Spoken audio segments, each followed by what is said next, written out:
Hello everyone, I have stepped out of the office today. I'm here at Standard Strange Berkeley because we are getting a visit from our friend Rob, who is just over here. Oh, hello sir. What's up, man? What's up, Elliot? Much love to you all. Yeah, you are the benevolent owner, operator, worker, all-around man of Modern Ancient Spirits and Workhorse Bitters. Nailed it. I got it this time. You won't see those other takes unless he cuts them in here. Workhorse Rye and Modern Ancient Bitters. Did I get that right, or was that backwards? Workhorse Rye, Bitters, and Modern Ancient Spirits. Okay, I'm gonna try that again. Modern Ancient Spirits and Workhorse Bitters.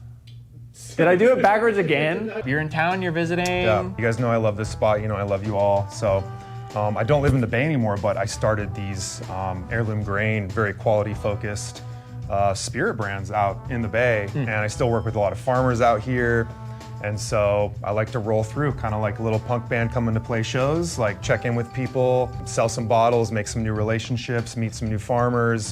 That's what it is. It's a little tour. Do you want to tell people, if they're not super familiar with you, a little more about kind of your work and what you've been doing all the time? Yeah, thank you. So very uniquely for the whiskey industry, I mentioned, it is kind of like a punk band. It is a really small operation.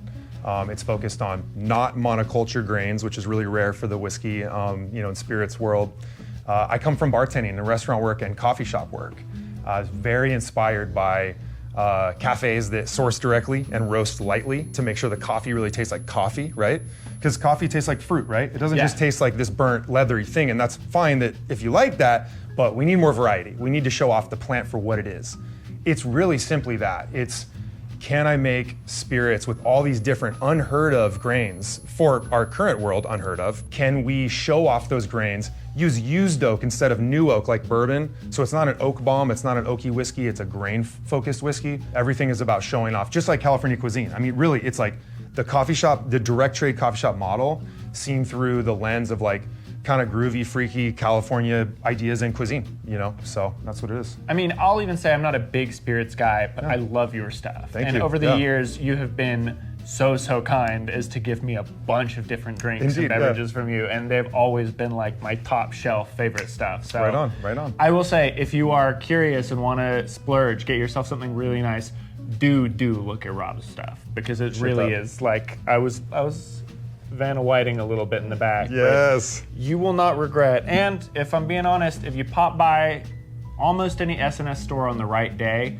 we might give you a little sip. You got to know who to ask. Little sips happen at Standard & Strange locations. There is the occasion, yeah. We're OG. I've been bartending with Standard & Strange for their parties since really day one. You've been to our Santa Fe store a bunch of times. Absolutely. Yeah, your whiskey is still featured in our New York store. We got to get you out there at some point soon. You've been super tight with us for as long as I've been at the company, for as long as the company's been around. So it's been a really, really cool relationship to kind of grow. It means a lot to me. And I think there's a really strong parallel between what we look for in clothing with the very artisanal, handmade, natural fibers, built to last, small batch stuff, and explicitly what you do with spirits in creating these things that are really, really unique, not massive at scale, but really worth exploring and checking out. If you look at the whiskey industry, they'll talk to you about distilling and age of cask, real age of barrel. And so funny enough, because of that sort of, whiskey, and spirits companies, they spend millions of dollars every year marketing, convincing us what we want, right? So there's this concept of enjoy what you love, right? But ask yourself, do you love it because you love it? or hey, we're all human. It's okay. We're impressionable. Yeah. Come on, I'm impressionable. And ask yourself, do I love what I love because I really found it and I love it and it resonates with me? Or is it status quo and it's what's all around? It means more and more every day to do anything that is of human culture. And so believe it or not, I consider that with analog made alcohol too. That's so human and it's so important to our culture. And if you don't drink alcohol, great. I show off all my farmers and with their heirloom grains and their other veggies, you can support good farming, and that's even more important, isn't it? So you can still get something out of my work, learn something new about farmers, get connected with them. Really, it's about diversity and it's about evolving. Just like your shop. That's why I've done so many events for so many clothing stores and brands over the years, and I love that, and it was so much fun and really beautiful. But something about Standard and Strange with how you guys, I mean, people don't really leave this company. Yeah. And y'all are and I tell everybody this, I tell fucking everybody this, y'all are the smartest, grooviest people I know. You know, a lot of nerds within, you know, textiles and clothing, they're touching things, they're asking questions, right? Yeah. They're into variety, they want to know who made it, how, and there's a lot there. And people it helps your attention span grow, right? Totally. And there's a lot of joy there, right? From understanding, you know, these ancient and sometimes, you know, dare I say modern ancient techniques, but really it is about finding those people who want to get nerdy with you, because actually my whiskey is really misunderstood and not really seen in the whiskey world. I'm more seen in really nice restaurants, good wine bars, good mezcal bars. My whiskey has a lot of crossover with earthy notes like mezcal. But frankly, I'm really grateful to like live large in like the great restaurant world. Yeah, oh, and you're very free, honestly. When you're not within the sort of constraints That's right. of what everyone else is doing, you can actually experiment and do what you want to. Right. And so you're in a very cool position. Yes, I'm very grateful. Which I think kind of leads me to my next point is like, what are you working on right now? What do you want to plug? What should we talk about? Thank you. So right now, actually, this is a really great moment where I've been doing this about 15 years, and if you've been with me for a while, you've seen me put out a lot of different lines of spirits, and I believe in all of them, and you know they're all delicious, but this new spectrum I'm putting out right now is the culmination of 15 years in the game, figuring out what is good for us right now and the future. Here's what I mean by that. I put out 2 flagship whiskey bottles.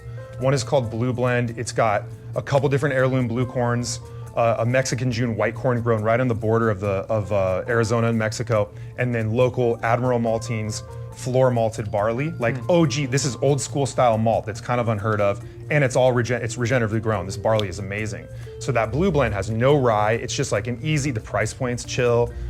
It's a really beautiful highball, like, you know, it's a Japanese style highball whiskey. That is one that I've been wanting to put out because you have a lot of corn whiskeys on the market that, you know, they're fun and mellow, whatever, but like they're missing flavor, right? And they're not something you want to actually get behind if you like good food and you want to support good farming, right? And so this Blue Blend I put out is super chill. It's 100% organic.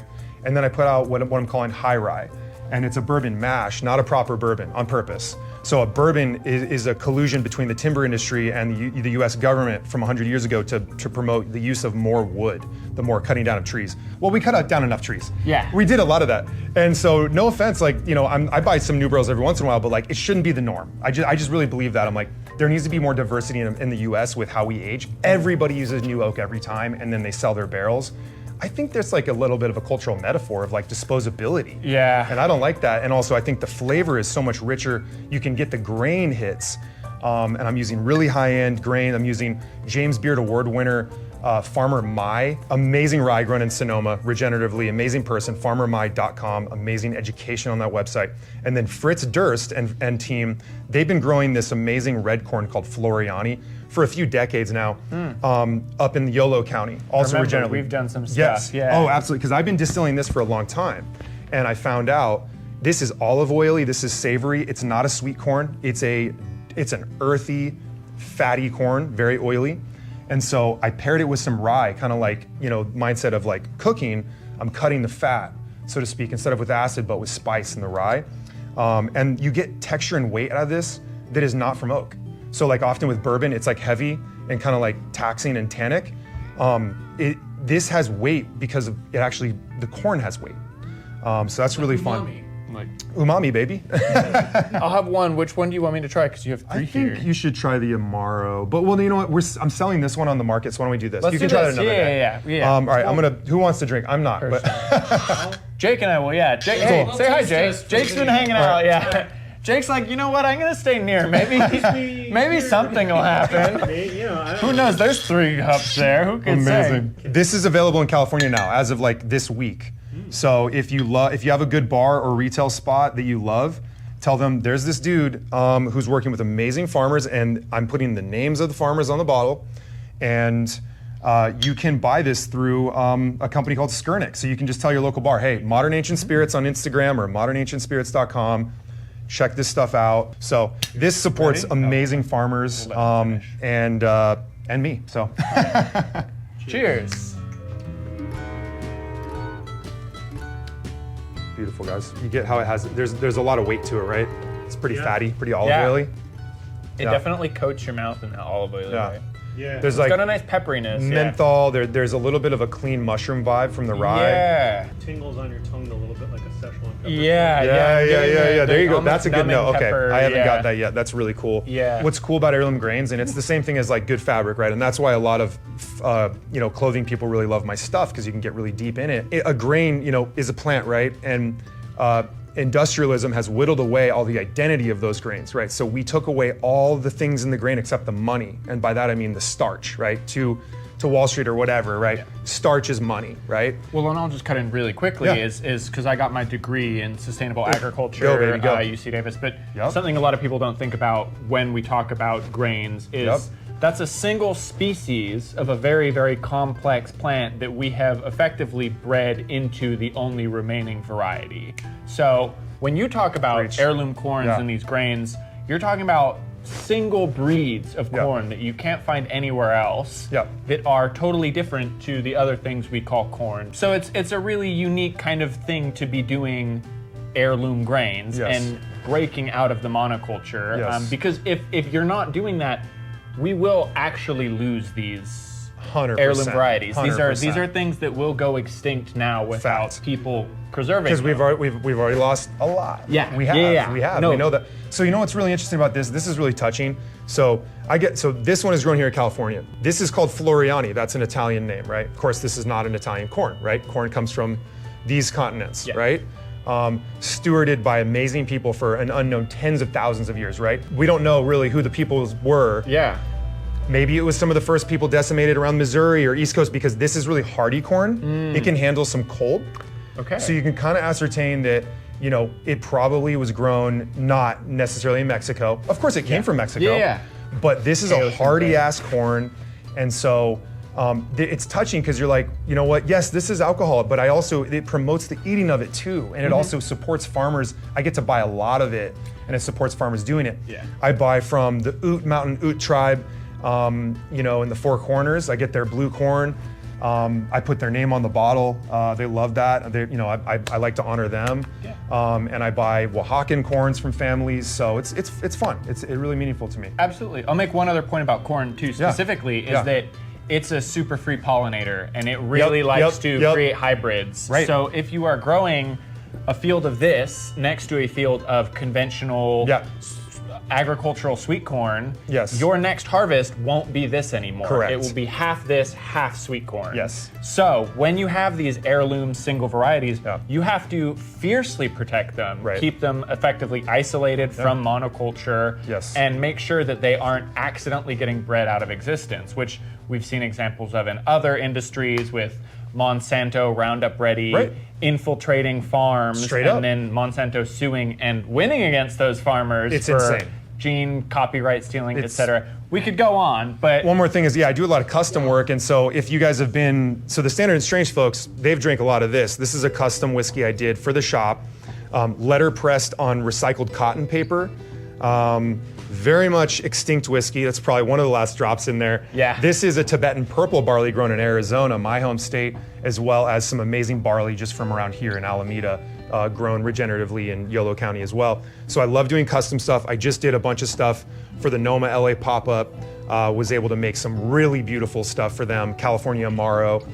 So I love making custom stuff all the time, small and large. I do all kinds of tiny little custom things, and sometimes I get to do a more high-profile thing. Like you mentioned, you've been around since the very beginning, but as long as I've been here, you've been like a fixture. Uncle Rob coming to visit. Little barnacle. But it's always good to see you. Thanks so much for stopping by, for sharing, dude. Much love, baby.